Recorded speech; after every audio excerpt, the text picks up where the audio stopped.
सर्वशक्तिमान पिता धन्यवाद करते हैं आज के सुंदर बाइबल अध्ययन के लिए। खुदावन हर एक को बड़ी बरकत दे, आशीष करे पिता यीशु नाम से मांगती हूँ, आमीन। हम पढ़ेंगे नीति वचन 16 अध्याय। मन की युक्ति मनुष्य के वश में रहती है, परंतु मुंह से कहना यहोवा की ओर से होता है।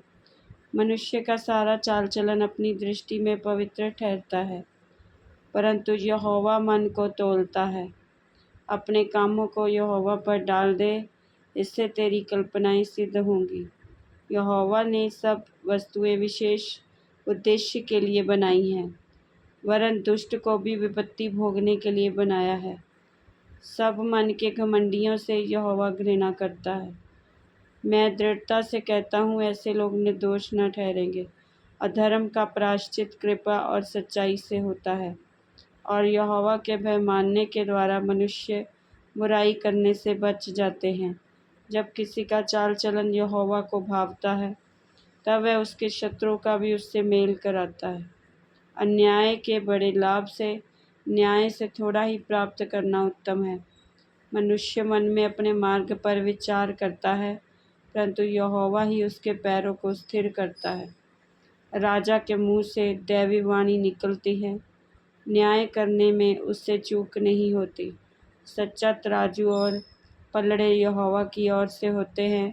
थैली में जितने बटखरे हैं, सब उसी के बनवाए हुए हैं। दुष्टता करना राजाओं के लिए घृणित काम है, क्योंकि उनकी गद्दी धर्म ही से स्थिर रहती है। धर्म की बात बोलने वालों से राजा प्रसन्न होता है, और जो सीधी बातें बोलता है उससे वह प्रेम रखता है।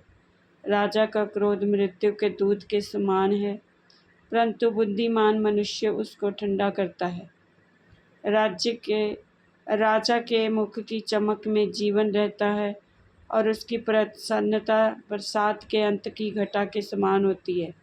बुद्धि की प्राप्ति चोखे सोने से क्या ही उत्तम है, और समझ की प्राप्ति चांदी से बढ़कर योग्य है। बुराई से हटना सीधे लोगों के लिए राजमार्ग है। जो अपने चाल चलन की चौकसी करता वह अपने प्राणों की भी रक्षा करता है। विनाश से पहले गर्व और ठोकर खाने से पहले घमंड आता है। घमंडियों के संग लूट बांट लेने से दीन लोगों के संग नम्र भाव से रहना उत्तम है। जो वचन पर मन लगाता वह कल्याण पाता है, और जो यहोवा पर भरोसा रखता वह धन्य होता है। जिसके हृदय में बुद्धि है वह समझ वाला कहलाता है, और मधुर वाणी के द्वारा ज्ञान बढ़ता है। जिसके पास बुद्धि है उसके लिए वह जीवन का सोता है, परंतु मूढ़ों को शिक्षा देना मूर्खता ही होती है। बुद्धिमान का मन उसके मुंह पर भी बुद्धिमानी प्रकट करता है, और उसके वचन में विद्या रहती है।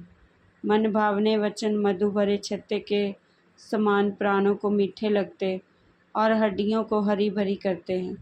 ऐसा भी मार्ग है जो मनुष्य को सीधा जान पड़ता है, परंतु उसके अंत में मृत्यु ही मिलती है।